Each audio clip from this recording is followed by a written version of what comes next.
What does it mean to be a tactical role-playing game? Are the maps complex?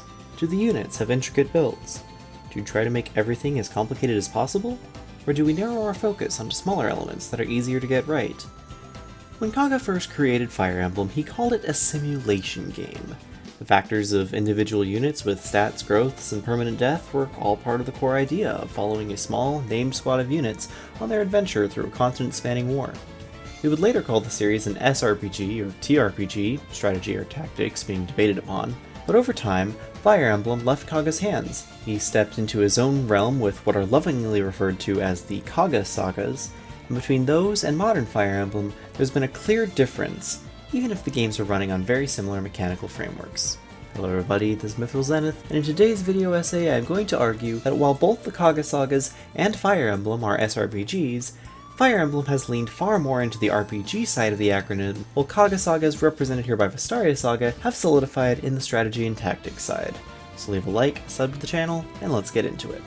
To begin, I polled my YouTube audience, of mostly Fire Emblem fans, about complexity in tactical RPGs, between general complexity, map complexity, and unit complexity. Responses were mixed, but among my particular niche, there is a stronger lean towards map complexity. That makes sense, given that I feel similarly, and people tend to flock towards places where similar opinions are held.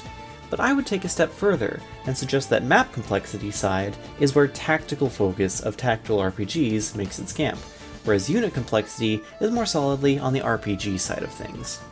Now, obviously you can be both. Fire Emblem tries to be both, and has succeeded in varying degrees. But modern Fire Emblem, with its focus on unit customization and skill builds and finding replay value through using the same units in different ways, is setting its home in the RPG side of the table very firmly. This is neither good nor bad, it simply is. There's a lot of people who like RPGs, myself included. I think managing stats, equipment, skills, abilities, and other things like battalions or emblems can be very rewarding and entertaining in its own right, and I think there's definitely an audience for it. Fire Emblem has not made a mistake by pushing itself to make more of an RPG over time. The line I want to draw out, however, is an arrow over to the Kaga Sagas, which branched off from Fire Emblem after Thracia 776, and have definitely taken the formula in a completely different direction. You still have units who level up, get skills, promote, often with a choice and promotion opportunity, and sometimes with variable builds, but the main focus in a game like this isn't the units, it's the maps. Now, anyone who has played Fire Saga for a decent amount of time will know what I mean when I say that Chapter 5 is one of the most intricately designed and mentally taxing maps in any tactical RPG I've played. Part of that comes down from the strength of the enemies relative to your units. Part of that comes from the sheer size of it. Part of it comes from how many different things are going on at once, and a part of it comes from the fact that you're literally gathering new information over the entire course of the map. The situation changes every handful of turns in such extreme ways so as to make you want to go back to an earlier save, or to the start of the map entirely, and perform different actions just to be prepared for those events. Other maps in Vestaria do this too, but Chapter 5 is the best and earliest example of a map designed with tactics in mind, and cements my idea that Kaga's biggest strength is definitely map design. However, this has a double-edged sword effect. For people who love the map, they'll probably love the rest of the game. But for people who don't immediately understand what the complicated map is trying to tell them, they might just drop the game and never come back. I've talked with a number of people, and Chapter 5 definitely comes up as the biggest make-or-break map in the entire game.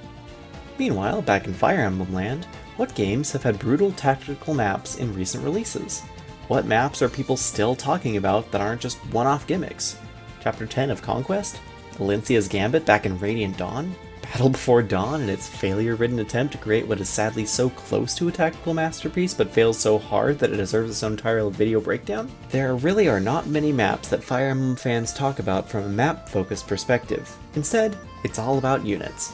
Unit discussion, unit tier lists, unit debates, arguments, build suggestions. This map makes X unit look good. This map makes Y unit look bad. This map teaches you how to use Z unit. The vast majority of discussion of Fire Emblem is unit forward. Again, not a bad thing, but it is very telling of a game series that has invested so much of its focus into making its units interesting and unique, but seems to have relegated its maps to, well, almost an afterthought in comparison. But what are your thoughts? Do you like the RPG-sided unit-focused direction that Fire Emblem has taken in modern games? Or do you prefer the tactics-sided map-focused direction of the Kaga Sagas? Are there elements in either that you would like to change? Do you think Fire Emblem could still work with incredibly complex maps, or would it be too off-putting and difficult for most players? Do you appreciate the simple, open fields with just enough terrain to direct unit flow, or do you want bonus objectives, interactable objects, or even missable secrets? Let me know in the comments down below. Until next time, this is Mythical Zenith signing out.